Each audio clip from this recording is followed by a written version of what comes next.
10월 30일 새벽 기도를 하나님 앞에 드리겠습니다.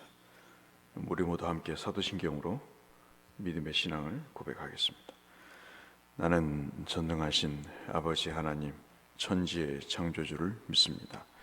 나는 그의 유일하신 아들 우리 주 예수 그리스도를 믿습니다. 그는 성령으로 잉태되어 동정녀 마리아에게서 나시고 본디오 빌라도에게 고난을 받아 십자가에 못 박혀 죽으시고 장사된 지 사흘 만에 죽은 자 가운데서 다시 살아나셨으며 하늘에 오르시어 전능하신 아버지 하나님 우편에 앉아 계시다가 거기로부터 살아있는 자와 죽은 자를 심판하러 오십니다. 나는 성령을 믿으며 거룩한 공교회와 성도의 교제와 죄를 용서받는 것과 몸의 부활과 영생을 믿습니다. 아멘. 488장 찬송하겠습니다.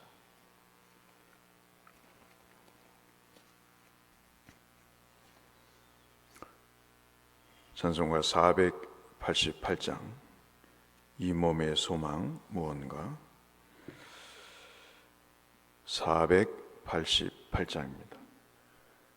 이 몸의 소망 무언가 우리 주 예수뿐일세.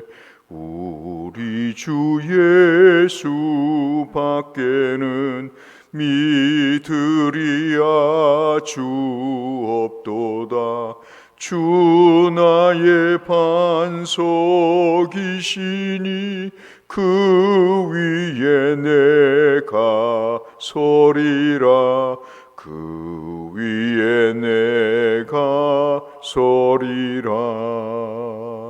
무섭게 바람 부는 밤 물결이 높이 설렐 때 우리 주 크신 은혜에 소망에 닿을 줄이라. 주 나의 반석이시니 그 위에 내가 서리라. 그 위에 내가 서리라. 세상에 믿던 모든 것 끊어질 그날 되어도 구주의 언약 믿사와 내 소망 더욱 그리라. 주 나의 반석이시니 그 위에 내가 서리라. 그 위에 내가 서리라.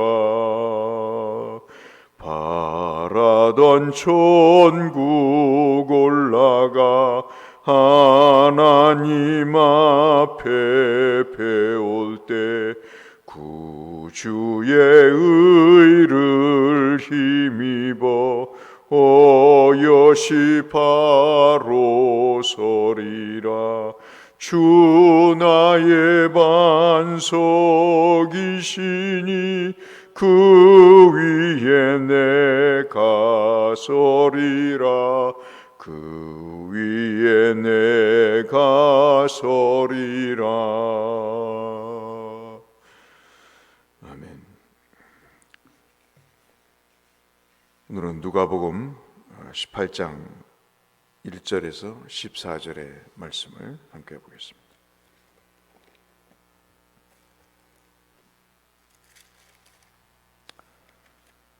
누가복음 18장 1절에서 14절의 말씀.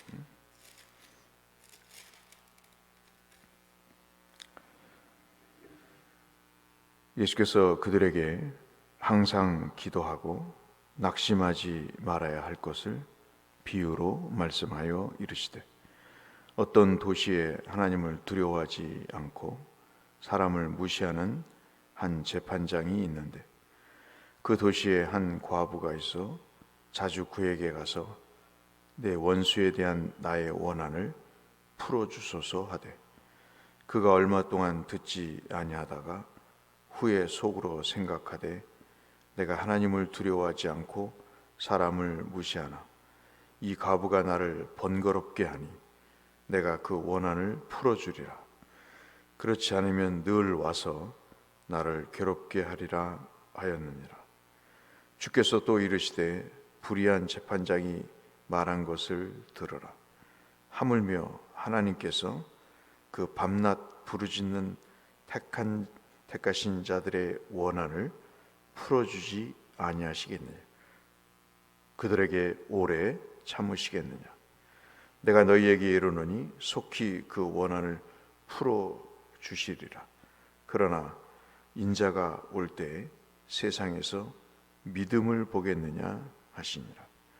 또 자기를 의롭다 믿고 다른 사람을 멸시하는 자들에게 비유로 말씀하시되 두 사람이 기도하러 성전에 올라가니 하나는 바리새인이요 하나는 세리라.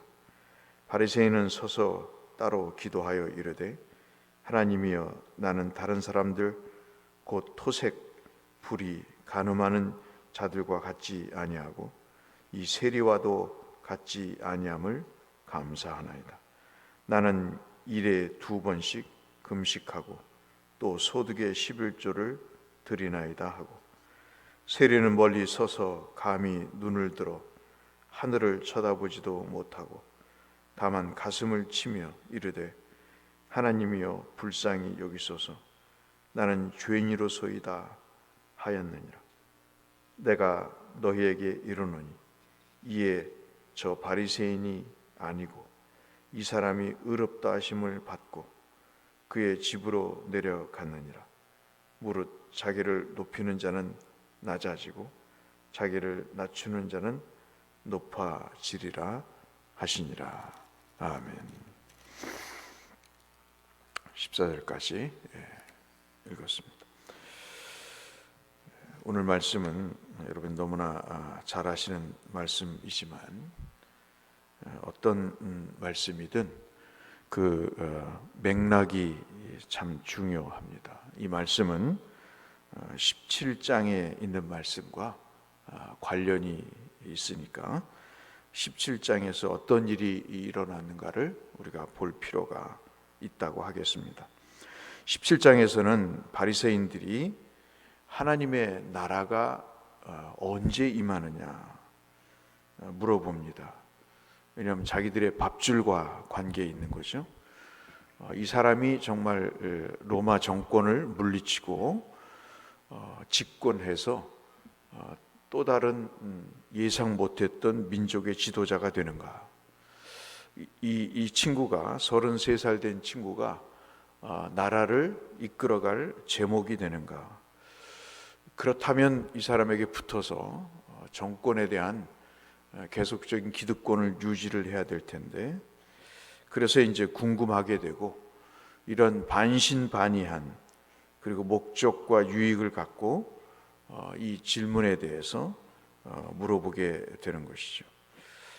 근데 주님께서 이 사실에 대해서 이제 명쾌하게 답변을 해주시면 좋은데 꼭 알아야 될 부분에 대해서는 주님이 알아듣게 명쾌하게 말씀하지 아니하시면서 하나님의 나라는 볼 수 없는 것이다. 이런 참 이해 못할 말씀을 하시죠. 분명히 볼 수 있어야 되고 언제 어디서 어떤 형태로 수립이 되는 것이 이 하나님의 나라인가를 알려고 하는 자에게 하나님의 나라라는 것은 어디에 어느 곳에 어떤 형태로 세워지는 정부가 아니다 하는 말씀에 답답함을 이제 느끼게 되는 것이죠. 하나님의 나라의 개념을 지금은 우리는 알고 있습니다만은 이때 당시만 해도 이 나라가 정권을 잡은 한 리더에 의해서 더 센 세력으로 종전의 세력을 물리치는 정도로 정치적인 나라로 생각했기 때문에 이 답답한 답변에 대해서 고개를 갸우뚱할 수밖에 없는 것이죠. 이런 상황에서 이 비유가 이제 나온 건데, 두 가지 비유죠. 하나는 과부와 재판장의 비유입니다. 그리고 또 하나가 이 바리새인과 세리에 관한 비유를 주께서 말씀을 하십니다. 아마도 그때 당시에는 이 기도에 관한 내용이 상당히 중요한 신앙의 행위였던 것 같습니다. 지금도 그렇죠.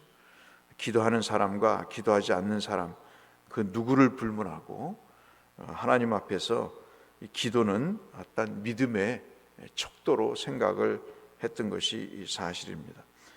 근데 이제 기도하는 사람들에게 있어서 하나의 문제가 뭐였냐면 1절부터 나오는 게 바로 낙심하는 문제였습니다.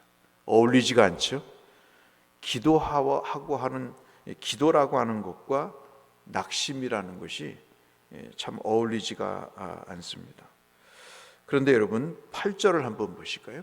1절을 이해하기 위해서는 8절을 보실 필요가 있는데 8절에 보시면 인자가 올 때 세상에서 믿음을 보겠느냐 하시는 거예요. 이게 또 무슨 말씀인가 하는 생각이 들게 됩니다. 단순히 기도할 때 낙심하지 말고 기도하라는 그런 메시지가 물론 있습니다. 그렇지만은 이때 당시로 돌아가서 보면 예수님이 이제 오셨잖아요. 초림이라고 하는 예수님이 오시고 다시 오시겠죠. 이걸 재림이라고 우리가 하는데 그 사이에 우리가 지금 있는 것이지 않습니까? 근데 초림과 재림 사이를 살아가면서 재림을 이제 기다리는 성도들에게 이 내용이 너무나 지친 거죠. 이때 당시에 사람들로 하여금 설명을 한다면 로마 정권의 지긋지긋한 완전히 그 피를 빨아먹는 그런 정책에 대해서 더 이상의 주권을 갖고 있는 나라로 세워질 수 없는가 하는 것에 대한 아픔이 있는 것입니다. 의심이 있는 거죠. 그러니까 아무리 나라를 위해서 기도해도 베드로 같은 사람, 유다 같은 사람들은 희망이 보이지 않을 수 있습니다. 특히 열심당원 같은 사람들은 국가의 새로운 세력을 규합해서 나라를 세우고자 하는 일에 그들은 이 나라라는 것이 바로 예수를 업고 로마 정권을 붕괴하는 나라 정도로 생각했던 것이죠. 그런 배경을 아는 주께서 하나님을 두려워하지 않고 사람을 무시하는 한 재판장의 이야기를 설명해 주십니다. 잘 아시는 말씀처럼 하나님과 오만한 재판장을 비교하시죠. 여러분 잘 들으시면 하나님과 오만한 재판장을 비교하십니다. 그리고 과부와 성도들을 좀 비교하고 계시는 거죠. 재판장은 권력이 있습니다. 과부는 어떠한 힘도 없습니다. 그런데 원한이 있습니다. 풀어야 될 당면한 과제가 있죠. 그래서 재판장을 선택을 합니다. 우리에게도 풀어야 될 기도의 제목이 있죠. 그래서 우리는 하나님께 나옵니다. 이러한 비유를 말씀하시면서 밤낮 부르짖는 자에게 하나님께서 재판장이 원한을 풀어주지 않겠는가? 하나님이 재판장보다 더 사랑과 긍휼이 많으시지 않는가? 이런 취지인 거죠. 또 과부가 재판장에 가진 그런 마음보다 너희들이 하나님께 가진 신뢰의 마음이 더 크지 않는가? 이런 이야기, 떠도는 이야기를 통해서도 재판장이 하나님과 사람을 무시하고 경멸하는 사람도 귀찮게 하면 들어주는데 하물며 그 재판장과 비교할 수 없는 하나님, 그리고 그 과부보다도 더 간절한 믿음을 가진 너희가 기도를 하다가 중단하면 되겠는가? 그것을 묘하게 믿음이라는 것으로 결론을 맺습니다. 그러니까 기도는 믿음인 거죠. 어떤 믿음입니까? 하나님의 나라가 나와 내 옆에 있는 사람에게 임하기를 바라는 믿음인 것이죠. 그리고 또 하나의 비유를 말씀하시는 것이, 주께서 말씀하시는 내용이 바로 아까 말씀드렸던 이 9절부터 14절까지 있는 바리새인과 세리의 비유입니다. 똑같은 기도의 내용이죠. 그런데 바리새인과 세리가 성전에 나와서 기도를 하는데, 그 기도를 시작할 때 내용이 완전히 다르죠. 바리새인은 아시다시피 자기가 지금까지 했던 삶에 대한 이야기를 아주 적나라하게 나타냅니다. 여러분 잘 들어보시면 기도의 내용이 다르죠.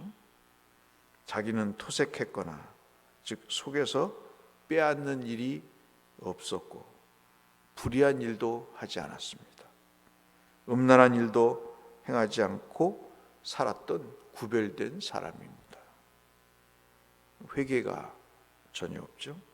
게다가 일주일에 2번씩, 며칠 전에도 말씀드렸다시피 대속죄일에 유대인들은 1년에 1번 온종일 금식을 합니다. 또 경건한 사람은 그 2번, 월요일, 목요일 2번 금식을 하죠. 그래서 우리 신앙의 선배들은 일주일에 한 2번 정도 금식을 했던 것을 저와 여러분은 옛날 기억을 되짚어 보시면 기억하실 것입니다. 우리 선배 목사님들은 월요일과 목요일에 이런 유대인의 전통에 따라서 금식했었던 것을 우리가 알 수 있습니다. 자기는 2번 금식하고 그리고 11조를 분명하게 드렸다, 그렇게 이야기합니다. 생각하기에 완벽한 신앙의 소유자죠. 그런데 세리는 차마 이렇게 소리를 내서 기도도 못합니다. 누가 자신이 세리라고 지목할까 봐 두려워서 소리도 못 내고 기도하면서 아주 작은 소리로 하나님이여 불쌍히 여기소서 나는 죄인으로소이다, 이런 고백밖에 할 수가 없습니다. 금식을 했어도, 또 그가 11조를 드렸어도, 그는 세리라고 하는 그 하나의 직업 때문에 사람들의 돈을 착복하고 더 세금을 많이 걷어서 자기가 그 나머지를 가로챈 그런 세리라고 하는, 세리에 대한 일반적인 의식을 사람들이 갖고 있기에 그는 전혀 하나님으로부터 은혜를 받을 대상이 아님을 생각하고 이것을 청산해야 될지 말아야 될지를 늘 고민하며 죄인처럼 살아왔던 그런 사람이죠. 그런데 14절을 보실까요? 14절을 보시면 청천벽력과도 같은 답변을 주께서 하십니다. 이 비유를 끝내시고, 그런데 예수님으로부터 선포된 것이 뭔가? 내가 너에게 이르노니 이에 저 바리새인이 의인이 아니고 사람이 의롭다 하심을 받고 그 집으로 내려갔느니라. 즉 바리새인이 의인이 아닌 세리가 의인임을 이야기합니다. 그러면서 마지막, 무릇 자기를 높이는 자는 낮아지고 자기를 낮추는 자는 높아지리라. 2가지로 정리가 되죠. 불의한 재판장과 과부의 비유에서는 기도를 믿음으로 이야기하고, 그리고 이 바리새인과 세리의 비유에서는 기도를 바로 하나님 앞에 자신을 낮추는 것으로 말씀을 하고 있습니다. 참으로 우리가 이 말씀을 통해서 살펴볼 중요한 대목이 하나 있죠. 사람은 기도라고 하는 그릇을 다 갖고 있습니다. 저와 여러분이 기도라는 것을 갖고 있죠. 하나님이 주셨습니다. 그래서 오래 기도하기를 권면드리고, 하나님 앞에 좀 더 구체적으로 좀 더 많은 대상을 놓고 기도하기를 늘 권면을 드리는 것입니다. 그런데 더 중요한 것은 이 사람들이 갖고 있는 기도의 그릇입니다. 적어도 바리새인의 기도는 자기의 의로 꽉 찬 그릇을 갖고 있죠. 하나님이 이렇게 되짚어 보고 살펴봐도 어디에 더 부족한가를 채워줄 만한 그러한 공간이 없는 차 있는 기도의 그릇을 갖고 있습니다. 무엇을 잘했고 무엇을 했고 무엇에 관심이 있다는 것을 바리새인은 이야기하죠. 그런데 세리는 그 기도의 그릇에 하나님이 보시면 정말 무언가를 채워주기를 원하시는 그런 마음이 들 정도로 그냥 빈 그릇입니다. 죄인이 무슨 행함이 있었겠습니까? 늘 가슴을 치면서 자신의 삶에 대한 답답함을 주님께 아뢰는 아무것도 없는 빈 그릇인 거죠. 그래서 오늘 새벽기도의 제목을 의로 꽉 찬 그릇과 빈 그릇이라는 제목을 삼은 것은 바로 이제 그 때문인 것입니다. 사랑하는 성도 여러분, 우리에게는 다 그릇이 있습니다. 무엇으로 채워야 될 것인가 하는 것은 우리가 너무나 잘 알고 있는 것이죠. 오늘 기도가 이렇게 참으로 경시되고 기도의 모든 일들이 하나님 앞에 이루어지지 않는 누구에게나 할 것 없이 우리 집 식구들부터 시작해서 모두에게도 이런 것들이 적용이 되는 것을 보면서 우리에게 참 빈 그릇의 기도가 얼마나 중요한가 하는 것들을 알 수가 있습니다. 기도하는 사람들이 저거저거하고 그리고 기도를 통해서 낙심하는 사람들도 생기게 되고 기도를 통해서 회의를 품는 사람도 있지만 오늘 두 비유의 말씀은 기도를 지속하는 것과 그리고 기도는 빈 그릇을 준비하는 것이라고 하는, 자기를 헤아려서 하나님께 자기의 부족함과 자기의 죄됨과 자기의 연약함을 하나님께 아뢰는 것이 바로 빈 그릇의 기도라고 하는 것을 우리에게 말씀해 준다는 사실을 기억하시면서 여러분에게 주셨던 기도라고 하는 빈 그릇에 하나님이 원한을 풀어준다는 표현처럼 가득 채워주시고 응답하시는 축복을 경험하시는 기도의 분들이 되셔서 여러분 모두에게 복이 임하시고 그로 인해 옆에 있는 사람들이 복을 받는 은혜가 있기를 이 말씀을 빌어 주의 이름으로 축원합니다. 거룩하신 아버지 하나님,